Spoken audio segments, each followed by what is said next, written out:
episode 3 of Most Clicked, where we break down the most popular digital marketing news stories in higher ed. Do consider subscribing to our YouTube channel or following us on LinkedIn to get notified about new episodes. You can find out more over on wearesmile.com/most clicked. I'm your host, Nathan from Smile. Smile is a leading digital agency for the higher education sector. And today I'm joined by my good friends, Matt from Smile and Kyle, not from Smile. You will probably know Kyle from the Education Marketer email newsletter instead. Hi, guys. Hi, both. How you doing? Good, thanks. You?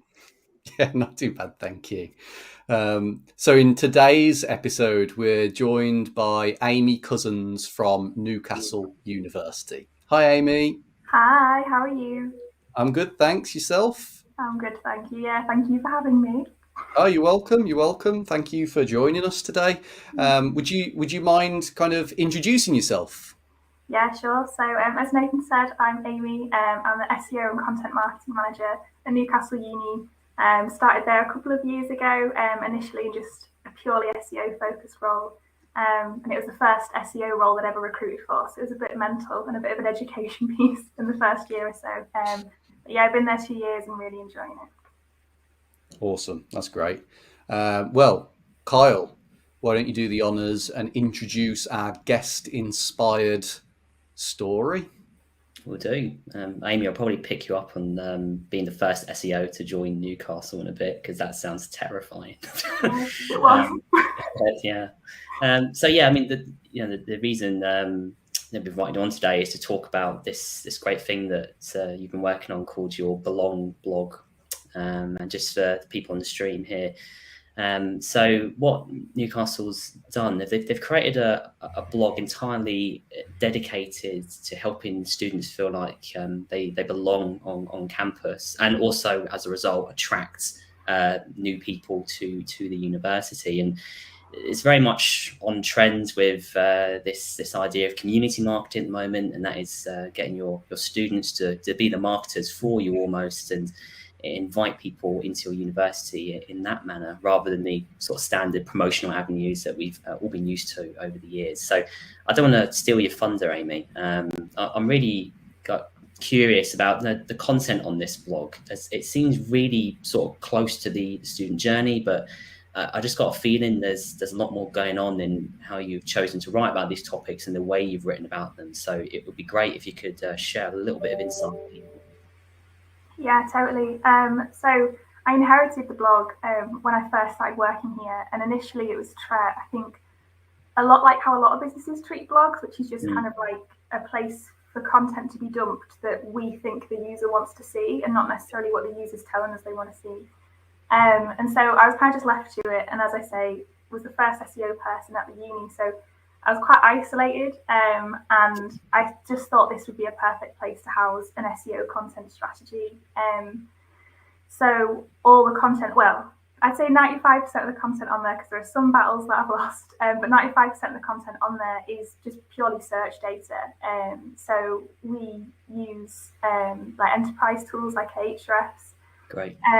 But also there's gaps in Google's data set for our audience. So if you're under 18 and you have a Google account, Google won't give us your search data because you're a child. So tools like Ahrefs don't actually include information on those users. The majority of people under 18 don't have a Google account, but there were gaps that we could anticipate. So I do Ahrefs key phrase research in tandem with social media monitoring, and then also I don't know if you've ever used advanced search operators as well, but I use those on the student room, and then so I can get key phrase research in real time. So that's what kind of it's all based on, is just what Google and what they're searching for on socials and stuff. So that's where it's born from. That's amazing. So I've also noticed that as scrolling through here, you've got a few lead magnets that are popping up as well. So I imagine you're using, obviously you're driving traffic to the site, and it sounds like you're doing a really good job of it. But you're also grabbing the email addresses of that traffic, and then I imagine you're putting them into a decent chain of CRM comms and making sure they're looked after. Is that right? Yes, that's right. So our emails, we have 16 different email audiences. So that's from like parents 2022 international to UG UK 2023, like from prospects, parents, international. In total, there's 16 different ones that we write targeted emails for. So yeah, we do use that for like lead nurture and stuff like that. But I'll be honest, my roots are in SEO, so I had to sort of learn the lead capture side of things, and I learned that from my colleagues who are brilliant. But yeah, that is how we capture leads, is largely from the blog. We've got some blogs in particular that perform really well, that have been really successful in that area, because I don't know if you guys have much experience in SEO, but SEO differs from industry to industry. So, for example, the fashion industry is really, really saturated. If you try and rank within, I used to work on like Clark shoes, and it was really, really hard to rank for anything. Higher education, it's like this fair game, and I shouldn't be saying this on here because other unis will maybe hear it and do it, but it's fair game. It's not as saturated, it's not as competitive. Yeah. So you can get stuff ranking quite quickly. But also because each industry is different, the SEO best practice per industry is different. So pretty early on, I realised that if a blog was live for 2 years on the Belong blog, then it'll start to rank on page 1, which is the average amount of time for most sites. But our clearing stuff took a year. So you can, if it's time sensitive, it's like Google's prioritising it in advance enough to know, based on the nature of the query, when it should be ranking. But yeah, it's been a massive learning curve, to be honest. What sort of KPIs are you tracking to kind of understand if this has been a success? So rankings and clicks. Do you know what a featured snippet is? So if you Google something, just for any listeners that aren't sure, if you Google something and then you get the answer straight away, so how old is Obama, and his age will just come up in a box. That's called position 0, and it's so powerful to get that, because it's not just that you're giving the user an answer to their query straight away. It also means that they see you as authoritative in that field. You think about the amount of trust you put in that page 1, position 1 result. So it's kind of like about exploiting that, which sounds awful.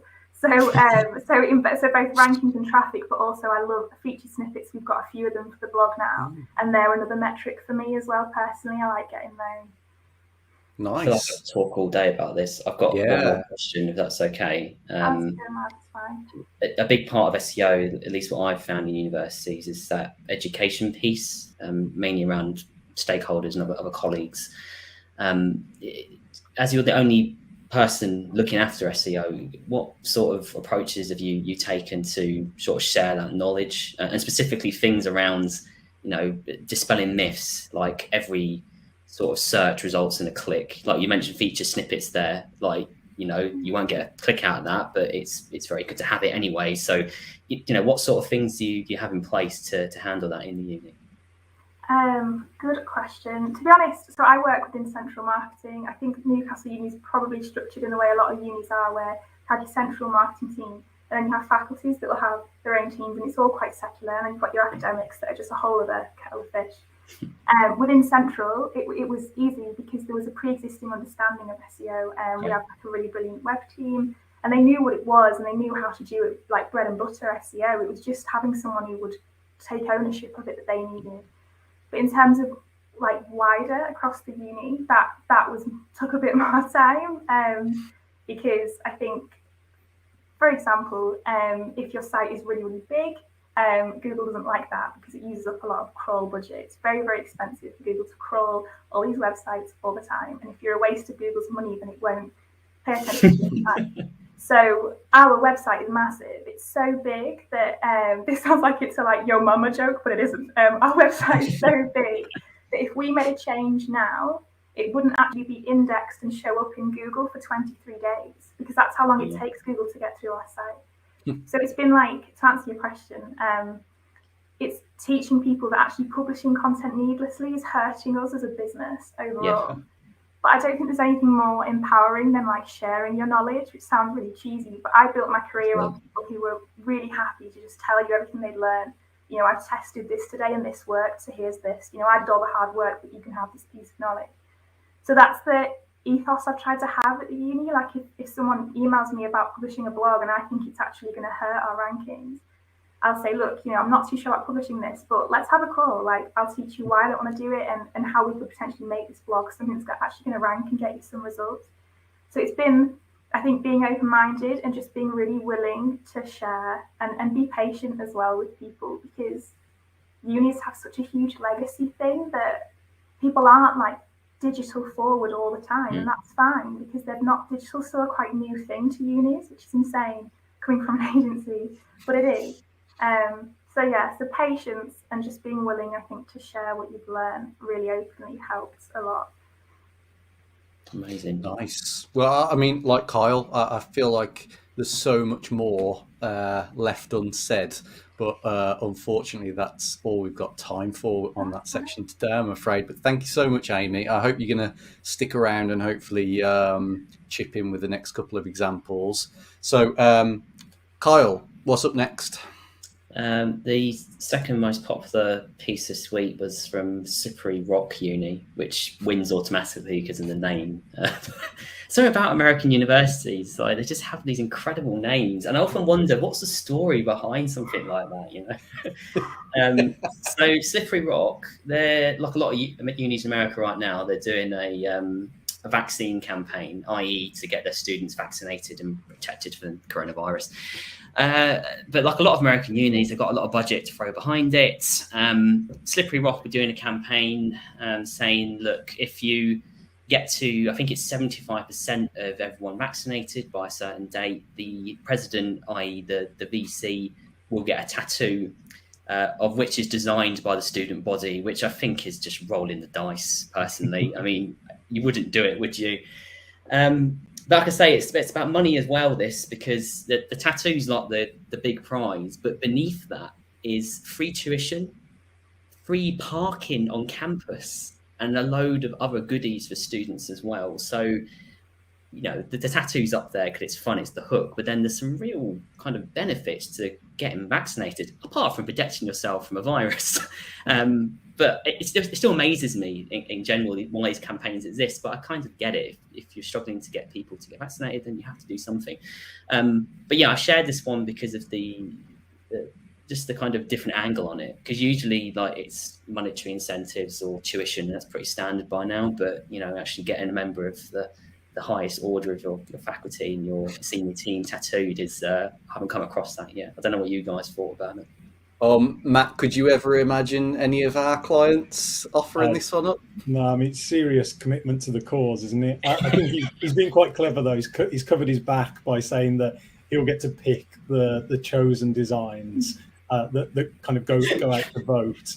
Because, heaven. But what if they're all crazy? Oh, I'd love to see some. It's very American, this video as well. It's so like I don't know. I often think when you're watching like an American sitcom TV show, and they cut to like those really cheesy kind of adverts on public broadcast stuff. It feels like one of those. It's quite endearing. I quite like the video. Tongue in cheek as well. I mean, I don't know the full context behind the clip we just saw, but the mascot puts a tattoo on him. But I think it's a tattoo of their competitor or their closest competitor, which is why he throws it away. I'm not sure, but I think it is. So again, it's tongue in cheek, and I think I said it looks like it's shot on an iPhone 6, but I still love it. Yeah. It's funny. It's some dude walking around in a suit, and it's great. I love it. It's such a testament to like the climate over there as well, because like, did I read that it was if 60% or something of them got vaccinated, or if they're just willing anybody to get vaccinated? But so at Newcastle, like 95% are already fully vaccinated, and then the rest are just waiting to get their second. I think we had 2 in this massive survey that said they didn't want it at all, just 2 students. So when I read that, I was just like, you just forget it's shocking. how different it is. I think it depends also whereabouts in the US the university is as well. I think some states are considerably better than others, but yeah, generally comparing not the UK to the US in sort of vaccination targets, it's crazy. It really is. Unbelievable. And more from the US, I think, next in our final story of the episode, isn't it, Kyle? Yeah, well, it's where all the big social people live, isn't it?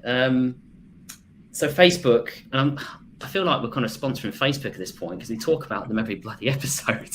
But there's so much going on right now, and every time the story comes out, it just moves so much further away from this time it was born, and it was a brand new thing. It was positive, it was innovative, and now it's a devil of a corporation. It is.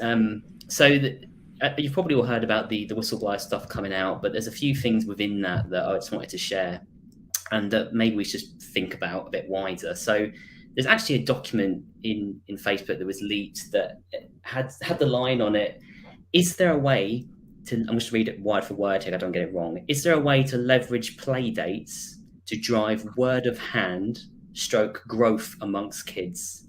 Now, let me break that down. So word of hand is a smartphone in a hand, right? So they're looking to get smartphones into kids' hands to distract them from actually playing as an option for a product. I don't know what to do with that. It just so dystopian, isn't it? I mean, it is. I read about this stuff in like William Gibson books, or this shouldn't be like digital marketing news. I can reel off loads more as well, like the recent stuff about Instagram, Facebook sitting on research that Instagram is harming teenage girls. I've been racking my brain. Like you say, sponsored by Facebook, and clearly there's an interest from HE marketers around the Facebook vehicle, and it's something of interest to them. And I think like the things that I can draw from this story is I've been involved in a couple of conversations where, recruitment conversations where it's like, well, we need to start targeting people earlier, and I think this is pretty common across the sector now. It's like, well, let's start targeting end of, like 10, 11-year-old sort of thing. And so this sort of stuff, it is relevant to the HE market for those sorts of reasons, as much as it is absolutely terrifying. I mean, Matt, you've got small children. How do you feel about Facebook trying to target your kids? I mean, problem is that they're so used to using phones and tablets and things now. Like it wouldn't take much to get to them. So it is a bit worrying.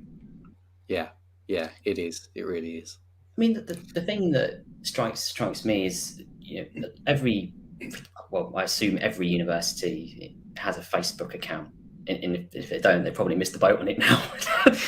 But it's every university's on this platform, and the more stuff that's leaked, it's actually about the target age group who we recruit, right? And we look after, and we put great pains on mental health and protecting people at university. Is there going to come a point where Facebook is just so predatory and so out there that we really have to consider as a university, do we want to be on this platform? Now, that's a massive decision, because in most cases, universities have like 50,000 plus, well, way more than that, hundreds of thousands of followers. Whether you get a business out of that or you can actually leverage that is another question. But these are huge audiences, and to get rid of a platform like that is a big decision. So, I mean, my thinking is, if anything, at the minimum, that there should probably be an exit strategy in university in case your audience do force your hand and say, look, we don't want you on this platform. It's happened before. The students speak loudly about topics and we have to respond. So, they might speak very loudly one day about a presence on Facebook and Facebook associated apps, Instagram, WhatsApp. It's not just Facebook. It's an ecosystem. As you can attest, Nath, because when it went down the other week, you lost some services, didn't you? Which is not wasn't Instagram or WhatsApp. It's the internet. It's infrastructure. So exactly, he's getting to the point where it is infrastructure now, and you're right. If it goes down, it can take down a large proportion of the web with it. Should it be treated as such? I think what you've done there, guys, is like a fantastic kind of Jerry Springer food for thought type thing. At the end of our show here. So that's all we've got time for, I'm afraid, for this episode. Thanks again to Matt, Kyle, and our guest Amy. Amy, if people would like to connect with you, what is the best way that they can do that? Probably LinkedIn. More than happy to connect with people on LinkedIn. And if anybody has any questions about SEO, I love talking about it. So just message me. More than happy to have a chat. Brilliant. Thank you so much, Amy. No problem. Well, if you have enjoyed today's episode, please do consider subscribing on YouTube or indeed following on LinkedIn. You'll be able to get updates for all of our future episodes. All of the details for Most Clicked are available on wearesmile.com. Thanks for watching and see you soon. Bye.